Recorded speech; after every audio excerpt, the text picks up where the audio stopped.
பரிசுத்த பிதாவே, நல்ல ஆண்டவரே, நாங்கள் உம்மை வாழ்த்துகிறோம், வணங்குகிறோம், போற்றுகிறோம், மகிமைப்படுத்துகிறோம்.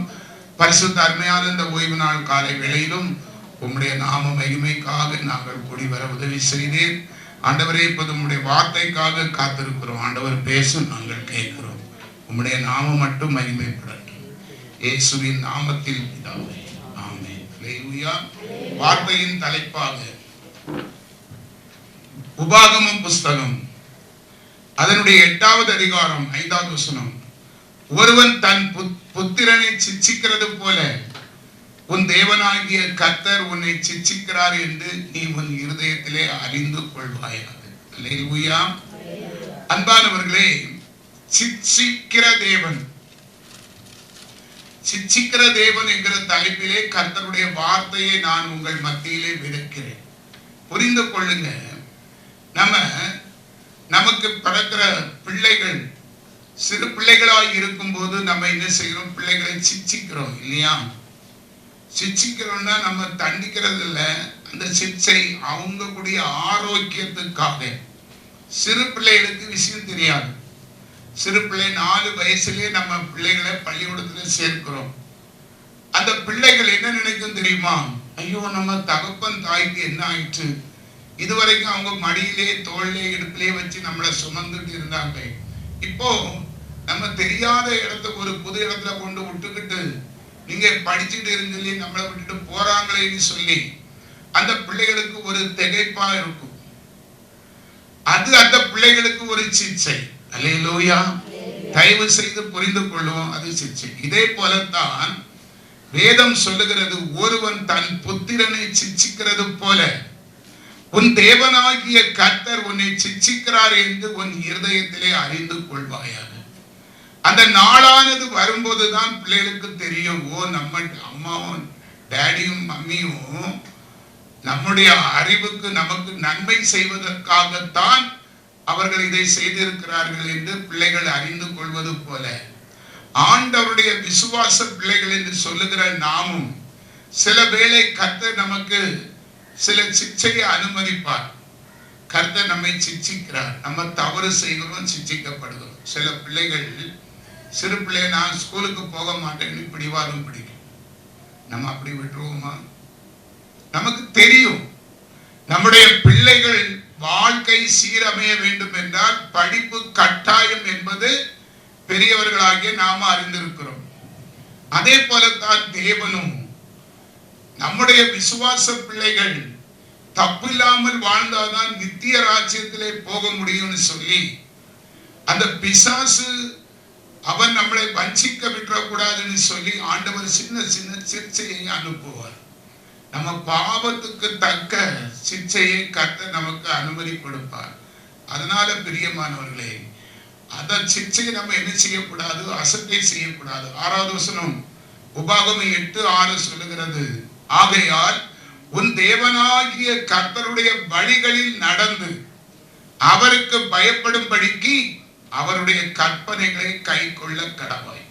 ஒருவேளை சில பிள்ளைகள் தாய் தகப்பனுக்கு தண்டிக்கவே வாய்ப்பு கொடுக்காது. பாருங்க, ஸ்கூலுக்கு 8:30 மணிக்கு பஸ்ன்னா அதுங்க தன்னாலே ஆயத்தமாகிறது நம்ம பார்க்க முடியும். குளிக்கும், பாடம் எழுதுவோம், ஒண்ணு யோசிக்க, கால நேரமே எழும்புவாங்க, எல்லாம் செய்வாங்க. அப்ப அந்த சிக்ஷையில இருந்து அவர்கள் தப்பு வைக்கப்படுவார்கள். சில பிள்ளைகள் உணர்வு இல்லாம அப்படி உறங்கும், தாய் தகப்பன் வந்து எழுப்பி குளிக்க வச்சு சாப்பாடு ஊட்டி ஸ்கூலுக்கு போறதுக்கு முன்னால ஒரு வழி பண்ணிடுவாங்க. அப்படி இருக்கும்போது சில சிக்ஷைகள், சில அடி அங்கீங்க அடியும் சில சத்தமும் வார்த்தையும் நம்ம அந்த பிள்ளைகளுக்கு ஒரு சிக்ஷையா வரத்தான் செய்யும். அதனால உன் தேவனாகிய கர்த்தருடைய வழிகளில் அவர் எதிர்பார்க்கிறார். இதை நம்மிடத்தில் எதிர்பார்க்கிறார் என்று நம்ம அட்வான்ஸா தெரிந்து பிள்ளைகள் மம்மி இதை செய்தா மம்மி சந்தோஷப்படுவாங்க, பிள்ளைகள் நடக்கிறது போல, ஞானம் உள்ள பிள்ளைகளை போல அந்த வழிகளில் நடந்து அவருக்கு பயப்படும்படிக்கு அவருடைய கற்பனைகளை கை கொள்ள கடவாய் என்று வேதம் சொல்லுகிறது. 7வது வசனம் பார்ப்போம் என்று சொன்னால், உன் தேவனாகிய கர்த்தர் உன்னை நல்ல தேசத்திலே பிரவேசிக்க பண்ணுகிறார்.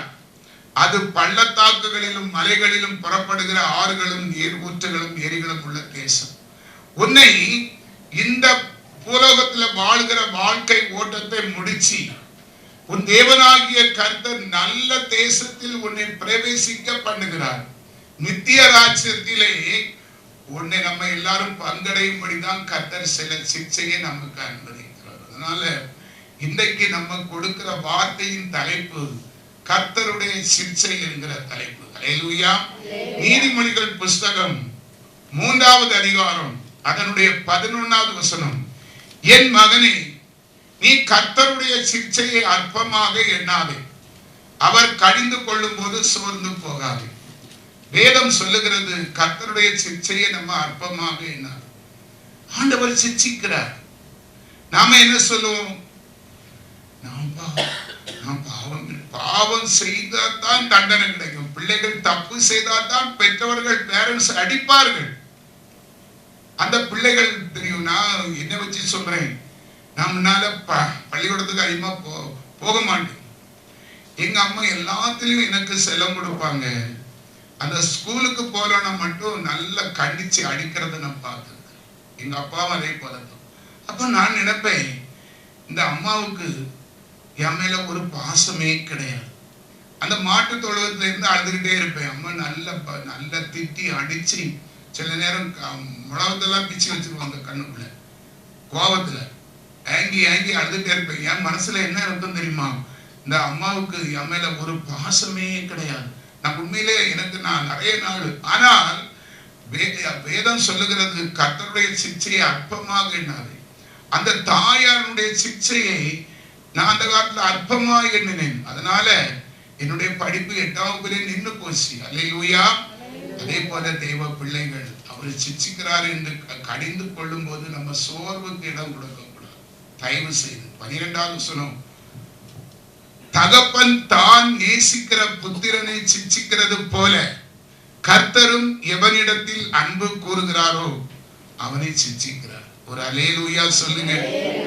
ஒரு சொந்த தகப்பன் தன் நேசிக்கிற பிள்ளைகளை, ரொம்ப அன்பு வைத்திருக்கிற பிள்ளைகளை அதிகமாய் நேசிப்பாங்க. சின்ன ஒரு தவறு செய்தாலும் உடனே ஐயோ நம்ம பேரம் பேத்தி இப்படி செய்யக்கூடாதுன்னு சொல்லி சிக்ஷிக்கிறது போல, நம்ம தாய் தகப்பன் சிக்ஷிக்கிறது போல அவர்கள் யாரிடத்தில் அன்பு கூறுகிறாரோ அவரை சிக்ஷிக்கிறார்.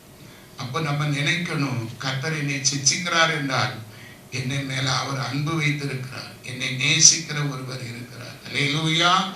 இப்படியெல்லாம் நம்ம நினைச்சு அவருக்கு அவர் சந்தோஷப்படும்படியா நம்ம நடப்போம். நம்ம தப்பு செய்கிறதுனால தானே நம்மளை அவர் சிக்ஷிக்கிறார் என்று சொல்லி அதுக்கு ஒரு பரிகாரம் தேடினால் நிச்சயமா அவர் நம்மை அன்பாடு அணைத்துக் கொள்வார். அல்லேலூயா.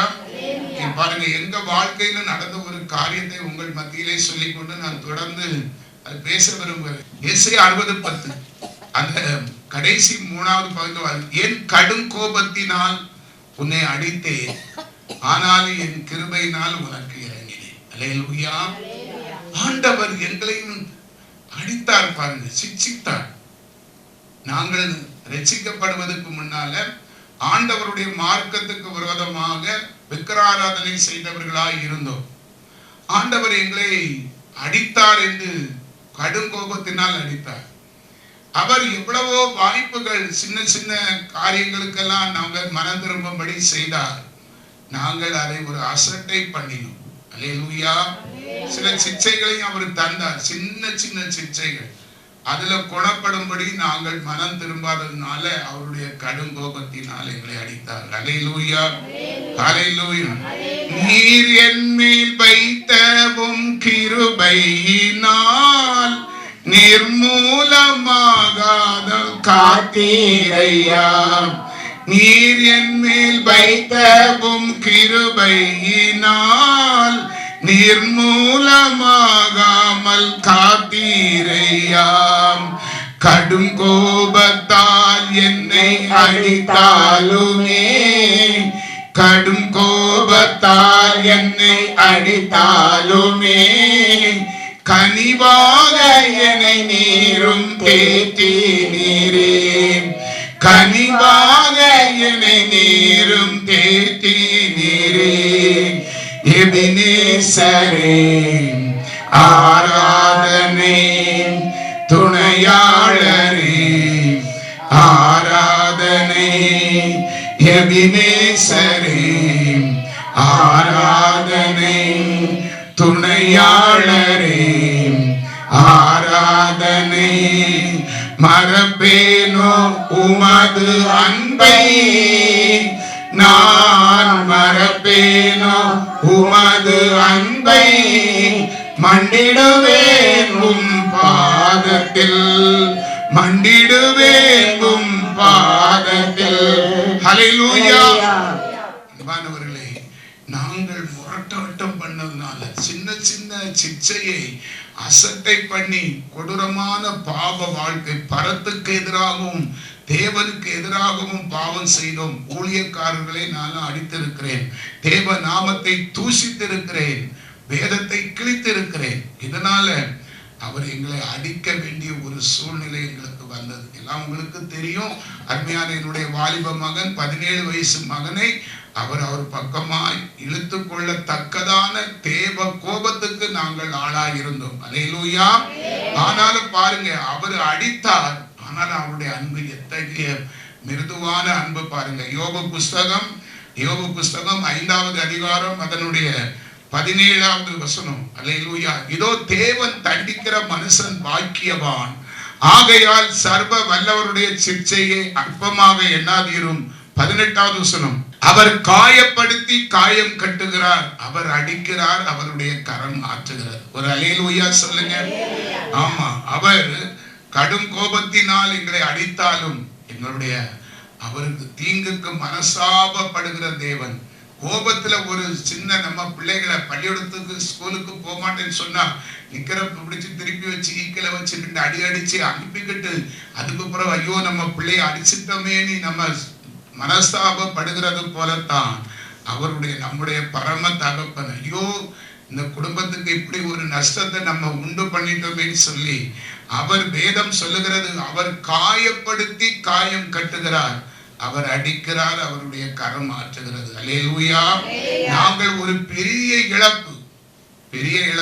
அருமையான ஒரு ஆண்மகன், 17 வயசு ஆண்மகனை இழப்போம் என்றால் பெரிய இழப்பு. ஆனால் அதை இழந்ததை காட்டிலும் இப்போது தேவ சமூகத்திலே அவருடைய கரம் எங்களை ஆற்றுகிற விதம் மிகவும் சமாதானமாய் இருக்கிறது. அல்லேலூயா சொல்லுங்க. என் பிள்ளை எங்களோடு இருக்கிற காலத்துல ரட்சிப்புக்கு முன்னால இவ்வளவு சமாதானம் எங்கள் வாழ்க்கையில இருந்ததே கிடையாது. அவர் காயப்படுத்தி காயம் கட்டுகிறார், அவர் அடிக்கிறார், அவருடைய கரம் என்ன செய்கிறது? ஆற்றுகிறது. பாருங்க, இன்னும் நம்ம வேதத்திலே வாசிப்போம் என்று சொன்னால் 2 கொரிந்தியர் புஸ்தகம் 7வது அதிகாரம் அதனுடைய 9வது வசனம். வேதத்தை கவனிங்க. இப்பொழுது சந்தோஷப்படுகிறேன், நீங்கள் துக்கப்பட்டதற்காக அல்ல, மனம் திரும்புவதற்கு ஏதுவாக துக்கப்பட்டதற்காகவே சந்தோஷப்படுகிறேன். நீங்கள் ஒன்றிலும் எங்களால் நஷ்டப்படாதபடிக்கு தேவனுக்கு ஏற்ற துக்கம் அடைந்தீர்களே.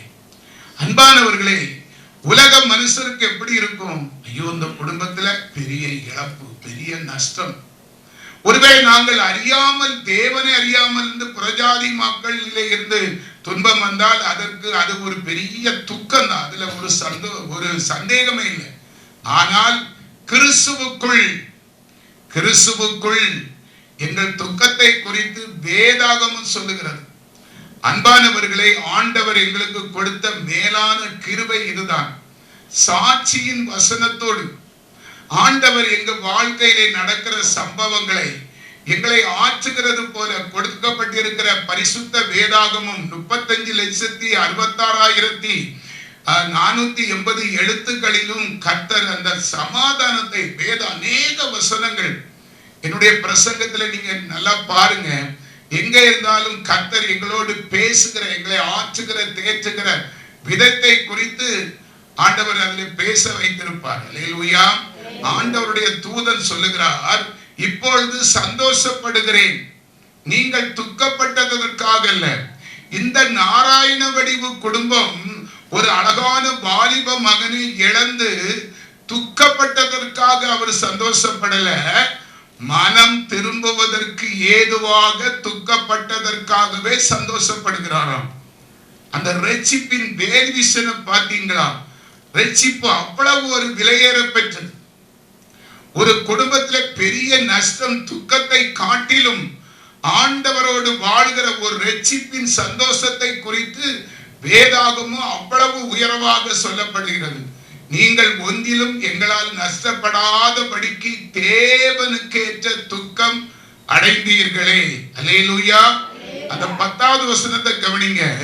தேவனுக்கேற்ற துக்கம் பின்பு மனஸ்தாபப்படுகிறதற்கு இடமில்லாமல் ரட்சிப்புக்கு ஏதுவான மனம் திரும்புதலை உண்டாக்குகிறது. அல்லேலூயா. லௌகிக துக்கமோ மரணத்தை உண்டாக்குகிறது. இந்த லௌகிக துக்கம்னா என்ன? ஆண்டவர் அல்லாத, ரட்சிக்கப்படாத, ஆண்டவர் அல்லாத ஒரு துக்கம், அது கண்டிப்பா மரணத்தை உண்டாக்கும். உங்களுக்கு தெரியுமா? நிறைய வீடுகள்ல பார்த்தா அந்த துக்கத்தை தாங்க முடியாம போட்டோலாம் வச்சு அந்த உருவத்தை வரைஞ்சி அதுக்கு மாலை போட்டு கும்பிடுவாங்க நினைவு நாள. இன்னும் சில கிறிஸ்தவங்க இயேசுநாதர் பக்கத்துலயும் அவங்க ஒரு போட்டோ வச்சிருவாங்க. அது துக்கம் நாளடைவே அந்த மிச்சம் இருக்கிறவங்களுக்கு இருதயத்தை மரணத்துக்கு ஏதுவாங்க. துக்கம் தாங்க முடியாது. லௌகிக துக்கமோ மரணத்தை உண்டாக்குறது. ஆனால் தேவனுக்கேற்ற துக்கம் பின்பு மனஸ்தாபப்படுவதற்கு இடமில்லாமல், அது ஆரம்பம் கஷ்டமாகத்தான் இருந்தது. ஆனால் கிறிஸ்துவின் அன்பு தேற்றுகிறவர், காயப்படுத்தி காயம் கட்டுகிறார், அவர் அடிக்கிறார், அவருடைய கரம் என்ன செய்கிறது? ஆற்றுகிறது. அது மனஸ்தாபப்படுவதற்கு இடம் இல்லாமல் ரட்சிப்புக்கு ஏதுவான மனம் திரும்புதலை உண்டாகிவிட்டது. அல்லேலூயா சொல்லுவோமா? ஆண்டவருக்குள் கிறிஸ்துவுக்குள் நானும் எங்கள் மீதி இருக்கிற மனைவி, என் பிள்ளைகள் எல்லோரும் மனம் திரும்புதலை, கர்த்தருக்குள் மனமாற்றுதல், மெய்யான தேவனை அறிந்து கொள்வதற்கு அது ஏதுவாய் இருந்து விட்டது. 11வது வசனம் பாருங்கள். நீங்கள் தேவனுக்கு ஏற்ற துக்கம் அடைந்தது உண்டே, அது உங்களிடத்தில் எவ்வளவு ஜாக்கிரதையாயும் குற்றம் தீர எவ்வளவு நியாயம் சொல்லுதலையும் எவ்வளவு வெறுப்பையும் எவ்வளவு பயத்தையும் எவ்வளவு ஆவலையும் எவ்வளவு பக்தி வைராக்கியத்தையும் எவ்வளவு கண்டிப்பையும் உண்டாக்கிற்று. இந்த காரியத்திலே நீங்கள் எல்லா விதத்திலும் உங்களை சுத்தவான்கள் என்று விளங்க பண்ணினீர்கள். அல்லேலூயா சொல்லுங்க. ஆண்டவருடைய நடத்துதல் பாருங்க. எல்லாருக்கும் ஆரம்பத்துல ஆண்டவர் ரட்சிப்புக்கு ஏதுவாய், ஆண்டவர் எது செய்தாலும் ஞானமாய் செய்கிற தேவன். எடுத்த கவுத்தனி அப்படிதான் செய்ய மாட்டார். தூர ஆலோசனை உள்ள மிகுந்த ஞானி நம்முடைய ஆண்டவர் இயேசு. அல்லேலூயா. அவனை ரட்சிக்க பண்ணினார். எங்களோடு விக்கிராராதனை செய்து கொண்டிருந்த மகனை அவரை எடுத்துக்கொள்வதற்கு முன்னால ரட்சிப்பின் வழியிலே அந்த சால்வேஷன் ஆர்மி சர்ச்சில் ஒரு மெம்பராய் இருக்கிற ஒரு சகோதரனுடைய மகனும் என் மகனும் கிளாஸ்மேட். அதனால அந்த உறவை ஏற்படுத்தி அந்த சால்வேஷன் ஆர்மி சர்ச்சில் எங்களுக்கு தெரியாம அந்த சர்ச்சுக்குள்ள அவன் போய் ஆண்டவரை நேசித்து ஆண்டவர் தான் மெய்யான தெய்வம் என்பதை சரியாக தெளிவாக புரிந்து கொள்ளும்படி ஆண்டவராகிய கிறிஸ்து அவனுக்கு கிருபை அளித்திருந்தார். அவன் அந்த மரணத்தை சந்திப்பதற்கு முன்பாக இயேசு கிறிஸ்து தான் மெய்யான தெய்வம் என்பதை உணரும்படி அந்த ரட்சிப்பின் சந்தோஷத்தை என் பிள்ளைக்கு ஆண்டவர் முதலாவது கொடுத்திருந்தார். ஆண்டவர் தான் இரட்சகர் என்று சொல்லி அவன் ஆண்டவராகிய இயேசு கிறிஸ்துவை ஏற்றுக்கொண்ட நாட்கள், அவன் 11th 12th படித்துக் கொண்டிருந்த அவனுடைய பாட புஸ்தகத்தில் எல்லாம் ஜீசஸ் கமிங், இயேசு நல்லவர், அவரை நேசிக்கிற குடும்பத்தை ஆசீர்வதிப்பார், இயேசு கிறிஸ்து எங்களை எங்கள் குடும்பத்தை ஆசீர்வதிப்பார் என்று சொல்லி அந்த பாட புஸ்தகம் பக்கம் பக்கமா இயேசு நல்லவர் நல்லவர் என்று சொல்லி எழுதி வைக்கிறதை அவன் மரித்த பிறகுதான் எங்களுக்கு தெரியும். அல்லேலூயா. எனக்கு அன்பானவர்களை பாருங்கள், தேவனுக்கேற்ற துக்கம் அடைந்தது உண்டே, அது உங்களிடத்தில் எவ்வளவு ஜாக்கிரதையாயும் குற்றம் தீர எவ்வளவு நியாயம் சொல்லுதலையும் எவ்வளவு உலக பிரகாரமான இந்த உலகத்துக்கு ஒருத்த வெறுப்பையும் எவ்வளவு கிறிஸ்துவுக்குள் பயத்தையும் எவ்வளவு அவரை அறியக்கூடிய ஆவலையும். இந்த மரணம் சம்பவித்து துக்கம் ஒரு பக்கம் இருந்தாலும் அந்த ரட்சிப்பின் வஸ்திரத்தை உடுத்துக் கொண்டு ஆண்டவருக்கு சாட்சியாக நான் ரட்சிக்கப்பட்ட ஆரம்பத்திலே இருந்தே இயேசுவை குறித்து அநேக சபைக்கும் மக்களுக்கும் சொல்ல ஆரம்பித்தேன். எவ்வளவு ஆவலையும் எவ்வளவு பக்தி வைராக்கியத்தையும் எவ்வளவு கண்டிப்பையும் அது உண்டாக்கிட்டு. மகன் மரித்து போனான், எல்லாமே முடிந்து என்று சொல்லி உலக மனுஷரை போல துக்கித்து அழுது கொண்டு இருக்கவில்லை. அது கிறிஸ்துவ மேல் பக்தி வைராக்கியமாக மாற பரிசுத்த ஆவியானவர் உதவி செய்தார். அதான் ரட்சிப்பு. சிச்சிக்கிறதுலயும் ஒரு ரட்சிப்பு இருக்கிறது. அவர் சிச்சிக்கிறார். ஒரு பிள்ளையை தகப்பன் சிச்சிக்கிறது போல சிச்சித்தாலும் அதுல இருக்கிற சுவையை நாங்கள் ருசிக்கும்படி எவ்வளவு பக்தி வைராக்கியத்தையும் எவ்வளவு கண்டிப்பையும் அது உண்டாக்கிட்டு. இந்த காரியத்தில் நீங்கள் எல்லா விதத்திலும் உங்களை சுத்தவான்கள் என்று விளங்க பண்ணும்படி கர்த்தர் எங்களுக்கு கிருபை செய்தார். ஒரு அல்லேலூயா சொல்லுவோமா? சங்கீதத்தின் புஸ்தகம் 126வது சங்கீதம், அதனுடைய 5வது வசனம். கண்ணீரோடு விதைக்கிறவர்கள் கெம்பீரத்தோடு அறுப்பார்கள். அல்லேலூயா. கவனிங்க, அல்லேலூயா. 6வது வசனம். அள்ளி தூவும் விதையை சுமக்கிறவன் அழுது கொண்டு போகிறான், ஆனாலும் தான் அறுத்த அரிகளை சுமந்து கொண்டு கெம்பீரத்தோடு திரும்புவான். அல்லேலூயா, அல்லேலூயா, அல்லேலூயா. சோத்ரம், அல்லேலூயா. புது வாழ்வு தந்தவரே, புது துவக்கம் தந்தவரே, புது வாழ்வு தந்தவரே, புது துவக்கம் தந்தவரே, நன்றி உமக்கு நன்றி முழு மனதுடன் சொல்கிறோம். நன்றி உமக்கு நன்றி மன நிறைவுடன் சொல்கிறோம். புது வாழ்வு தந்தவரே, புது துவக்கம் தந்தவரே, கண்ணீரோடு விதைத்ததெல்லாம் கெம்பீரத்தோடு அறுக்க செய்தீர். கண்ணீருடன் விதைத்ததெல்லாம் கெம்பீரத்தோடு அறுக்க செய்தீர். ஏந்தி நின்ற கரங்கள் எல்லாம் கொடுக்கும் கரங்களாய் மாற்றிவிட்டீர். ஏந்தி நின்ற கரங்கள் எல்லாம் கொடுக்கும் கரங்களாய் மாற்றிவிட்டீர். நன்றி, அதற்கு நன்றி முழு மனதுடன் சொல்கிறோம்.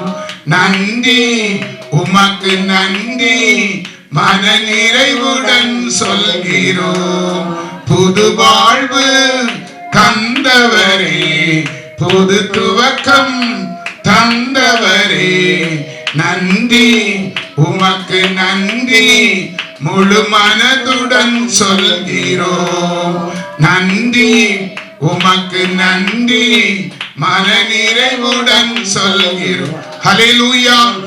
எத்தனை சந்தோஷம் பார்த்தீங்களா? சிச்சிக்கிறதுலயும் ஆண்டவருக்குள்ள கிறிஸ்துவுக்குள். ஹல்லேலூயா.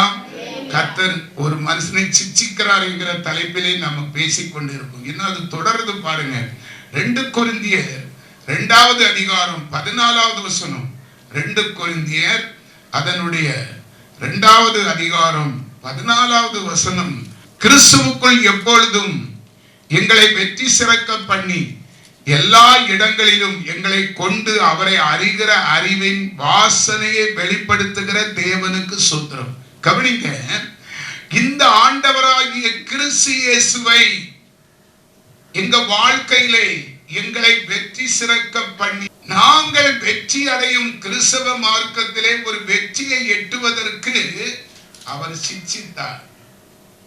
கடுங்கோபத்தால் எங்களை அடித்தார். எவ்வளவு பெரிய அன்பு! அதான் அவரை சிக்ஷிக்கிறார், அவருடைய கரம் என்ன செய்கிறது, ஆற்றுகிறது. கிறிஸ்துவுக்குள் எப்பொழுது எங்களை வெற்றி சிறக்க பண்ணி எல்லா இடங்களிலும் எங்களை கொண்டு அவரை அறிகிற அறிவின் வாசனை, என் மகனுடைய மரணம், நாங்கள் ரட்சிப்பின் விதத்தை சுவிசேஷமாக ஆட்டுக்குட்டியானவருடைய இரத்தத்தினாலும் சாட்சியின் வசனத்தினாலும் வெளிப்படுத்தின விசேஷம் 12:11 சொன்னது போல அவரை அறிகிற அறிவின் வாசனையை, அந்த பரிசுத்த வேதாகமத்தின் வெளிப்படுத்துகிற வாசனையை கர்த்தர் எங்களுக்கு கொடுத்திருக்கிறார். ஒரு அல்லேலூயா சொல்லுவோம்.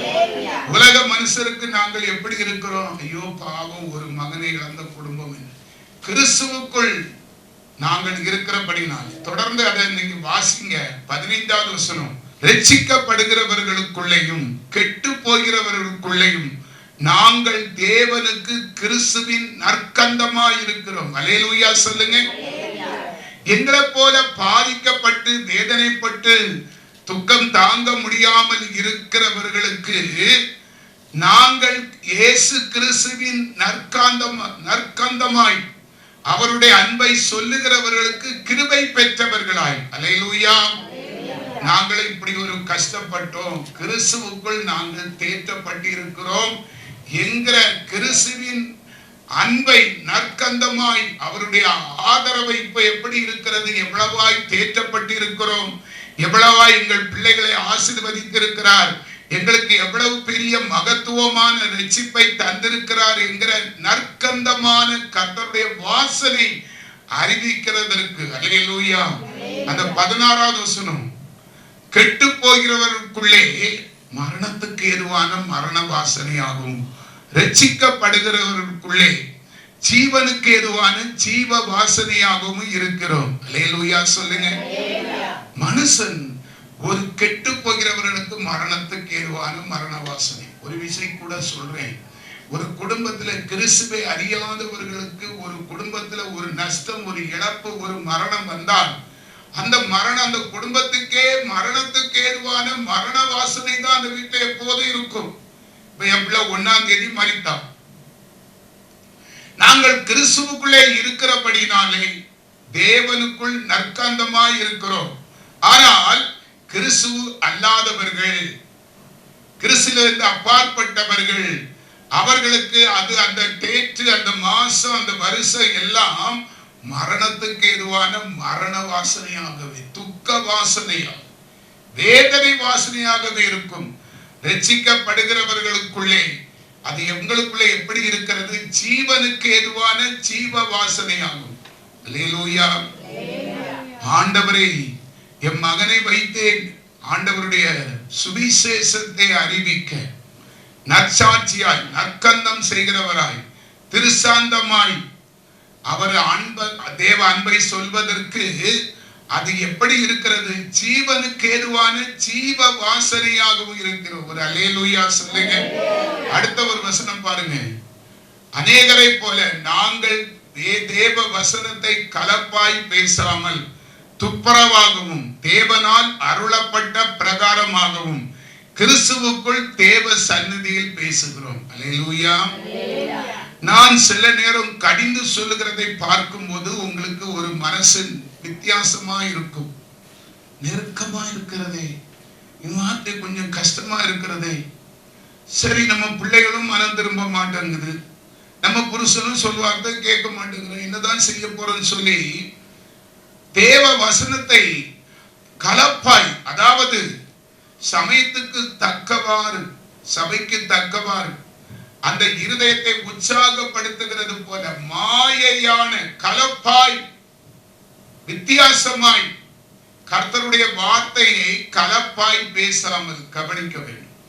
நான் அந்த இடத்துல பிரசங்கம் பண்ணும்போது நல்ல அழுவை, நல்ல ஜெபம் பண்ணுவேன். அது 2வது பார்ட். முதல் சொல்றது கிறிஸ்துவுக்குள் கடிந்து சிச்சித்து உணர்த்தி பேசிக்கிட்டு அதுக்கு பிறகு அந்த ஆத்துமாக்களுக்காக கண்டிப்பா. நிறைய பேர் நான் சொல்றேன்னு தப்பா நினைக்காதீங்க, சபையில வச்சு அப்படியே அடிச்சு புடிச்சு விடுவாங்க, அப்புறம் அந்த ஆத்மாவை கண்டுக்கவே மாட்டாங்க. அப்படியும் சபைகள் இருக்கும். அல்லேலூயா. நான் எல்லாரையும் குற்றப்படுத்த வரல, சொல்றேன். அதனால தேவ வசனத்தை கலப்பாய் பேசாமல் துப்பரவாகவும் தேவனால் அருளப்பட்ட பிரகாரமாகவும் கிறிஸ்துவுக்குள் தேவ சந்நிதியில் பேசுகிறோம். ஒரு அல்லேலூயா சொல்லுங்க. என்ன பாருங்க, இன்னும் ஒரு விஷயம் இருக்கு. 1 கொரிந்தியர் 15வது அதிகாரம் 42வது வசனம், மரித்தோரின் உயிர்த்தெழுதலும் அப்படியே இருக்கும், அழிவுள்ளதாய் விதைக்கப்படும், அழிவில்லாதாய் இருந்திருக்கும். ஏன் இப்படி எல்லாம் எங்களால பேச முடியுது? ஒரு மகன் மரித்து போனான், இவர்கள் என்ன அப்படி உங்க மனசுல அப்படி இப்படி எல்லாம் தோணும், அப்படிதானே? ஆனா கிறிஸ்துவுக்குள் அந்த நற்கந்தமன் தேவன் உடைய அவர் அடிக்கிறார், அவருடைய கரம் ஆற்றுகிறது, அவருடைய சமாதான வார்த்தை, ஜீவனுள்ள வார்த்தை எங்களை உயிர்ப்பித்து எங்களுக்கு சமாதானத்தை கொடுத்து தரிசனங்களை கொடுத்து